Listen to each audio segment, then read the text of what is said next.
2 பார்த்தாச்சு. இது 3வது ஒன்று பார்க்க போகிறோம். அளபடை. அப்போ ஒரு படை அப்படின்னாவே என்னன்னு பார்த்தீங்கன்னா ஏன்னா ஒரு சண்டைக்கு போகிறாங்கன்னா எப்படி இருக்கும், பெரிய ஒரு படை, நல்லா நீளமாக ஒரு படையாக எடுத்துகிட்டு போவாங்க, படையை ஆளை திரட்டிட்டு போவாங்க. நம்ம பார்த்துருக்கோமா? அதே தாங்க விஷயம். அந்த விஷயம் தெரிஞ்சுன்னா இந்த விஷயம் நம்ம புரிஞ்சுக்கலாம்.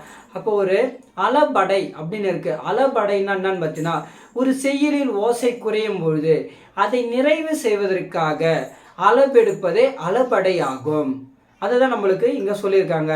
இப்போ பாருங்க, நம்மளுக்கு நாட்டுப்பண் அப்படின்னு இருக்கும் பார்த்தீங்கன்னா, அந்த பாட்டிலே வந்து ஜெயகே ஜெயகே ஜெய ஜெய ஜெய ஜெயகே. அப்போ என்ன இருக்குது, ஓசை குறையும் பொழுது அதை நிறைவு செய்வதற்காக நீண்டு ஒலிக்கிறது பத்தியா. இதுதாங்க விஷயம். இதுதான் நம்மளுக்கு இங்கே நம்ம பார்க்க போகிறோம். இப்போ என்ன இருக்குன்னு பார்த்தீங்கன்னா, அளபடை நம்ம பார்க்க போகிறோம். அளபடை இங்கே என்ன சொல்லிக்க பார்த்தீங்கன்னா, செய்யுளில் ஓசை குறையும் பொழுது அதை ஓசையை நிறைவு செய்வதற்கு அதன் இணை எழுத்துக்கள் சேர்ந்து நீண்டு ஒலிக்கும், அதனுடைய இணை எழுத்துக்கள் சேர்ந்து நீண்டு ஒலிக்கும் அப்படின்னு இருக்காங்க. அளபடை அது எப்படி பிரிக்கலாம் பார்த்தீங்கன்னா, அளவு பிளஸ் எடை அப்படின்னு நம்ம பிரிக்கலாம். அளவு அப்படின்னா மாத்திரை, எடை அப்படின்னா எடுத்தல் அப்படின்னு இருக்கும். அப்போ பாருங்க, அளவு அப்படின்னு பார்த்தீங்கன்னா ஒரு மாத்திரையை நம்ம எப்படி போடணும், அளவாக போடணும். ஓகேங்களா? அதுக்கப்புறம் எடை எடுத்தல்.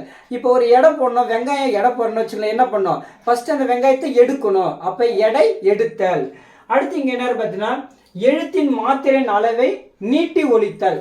அதை வந்து பார்த்தீங்கன்னா, மாத்திரை அளவு அரை மாத்திரையாக இருந்தால் ஒரு மாத்திரையாக நீண்டு ஒலித்தல். அதுதான் சொல்லியிருக்காங்க. அடுத்து பாருங்க, இது எத்தனை வகைப்படும் அப்படின்னு பார்த்தீங்கன்னா 2 வகை. என்னென்னு பார்க்கலாம். பார்த்தீங்களா, ஒற்றலை படை, உயிரில படை. இந்த உயிரில படை 3 வகையாக இருக்கும். அந்த 3 வகை என்னன்றதை நம்ம அடுத்த வகுப்புல நம்ம சந்திக்கலாம். ரைட், ஓகேவா? உங்களுக்கு இதில் ஏதாச்சும் டவுட் இருந்தால் எனக்கு கமெண்ட் பாக்ஸில் கமெண்ட் பண்ணுங்க. உங்களுக்கு பிடிச்சிருந்தா ஒரு லைக் பண்ணுங்க, ஷேர் பண்ணுங்க. படிக்கிறவங்களுக்கு எல்லாருக்கும் இது வந்து மிகவும் ஒரு உறுதுணையாக இருக்குன்னு நம்புறேன். நன்றி, வணக்கம்.